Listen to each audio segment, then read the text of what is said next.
Hi, I'm Mike from Under the Roof Decorating, and in this video I'd like to show you how our DécoScrews are different. The basic way to describe a DécoScrew is to think of an anchor and a screw in one piece. So the key to the strength of a DécoScrew lies in the design of the shaft, which is cone-shaped unlike a traditional screw.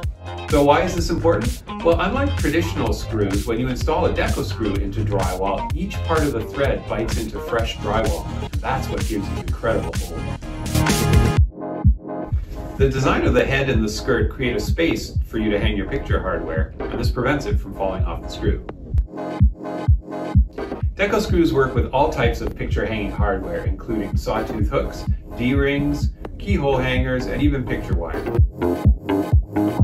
Installing DécoScrews is really easy. You don't need to drill a pilot hole, and all you need is a standard screwdriver. The sharpened tip will pierce the drywall, and then just screw it in until the back of the skirt is flush with the wall. DécoScrews will hold your wall decor securely in drywall up to 30 pounds. So that's how our DécoScrews are different than traditional screws and designed for picture hanging. For more information, visit us online at utrdecorating.com.